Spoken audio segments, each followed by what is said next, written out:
So I'm going to slip that clutch back up on there and tighten that engine bolt and that clutch all back in place and reconnect the electrical connection.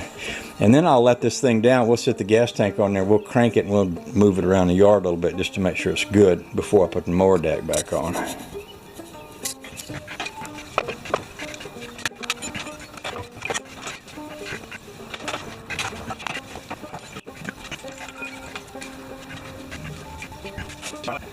This is kind of what I talked about earlier. By the way, there's a pin on the back of this clutch that slides. There's a pin on the bottom of the mower that comes down into this clutch that I didn't realize was there until I just now put it on.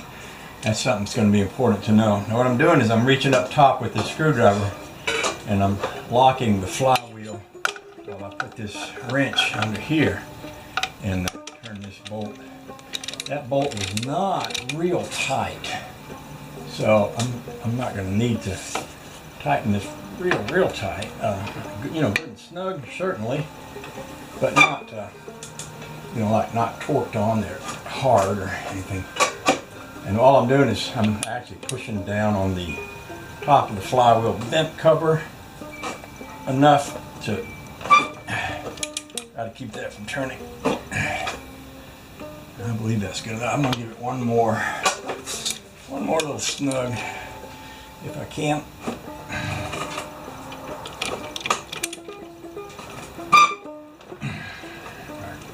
Now,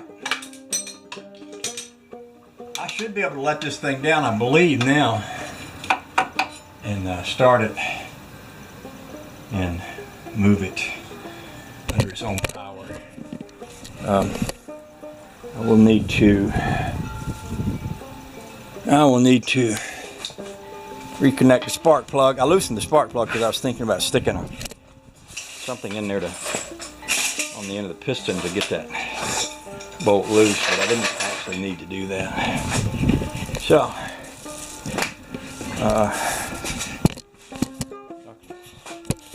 sit up here while I lower this thing down. Now, one of the things I see that happening is this wheel is turning. And I don't want this thing to roll off of here. This isn't actually a lawnmower lift. It's a mid-rise auto lift, but it's working. It's doing the purpose for me today. I'll go ahead and pull this light out. There's one of my hood bolts right here. I can't tell where this hydrostatic thing is, so when I crank this, I'm going to have to be ready to cut it off in case it takes off. It's something it did do the other day. I started it, and it kind of took off with me, and I had to kill the switch immediately.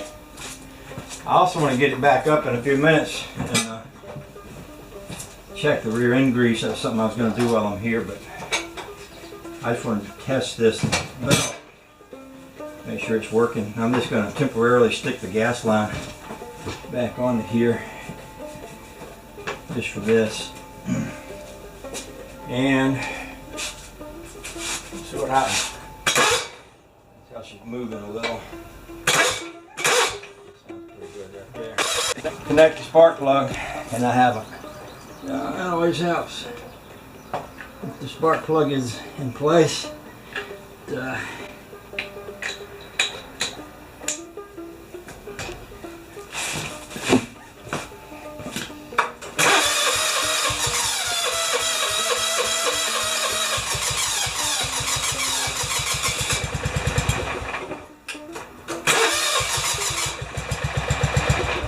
mower always cranks really slow.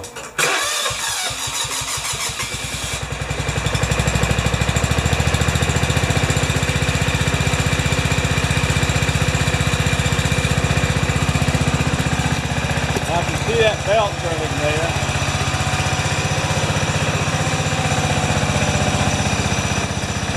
Everything the way it was before, and it should move now. Good. Yeah.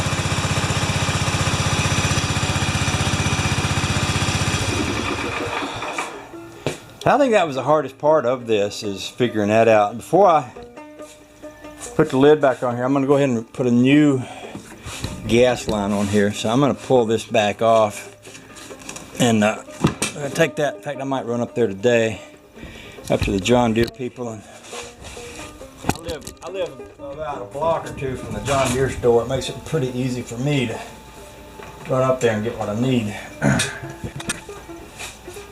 And what I may wind up doing is, now that I got the hard part done, I painted that mower deck and everything. I got to put the belts back on yet, so I got to check that rear end grease. So I might run up to John Deere store while they're open, and then come back and check the rear end grease and get that new hose, and then we'll see what time it is after that.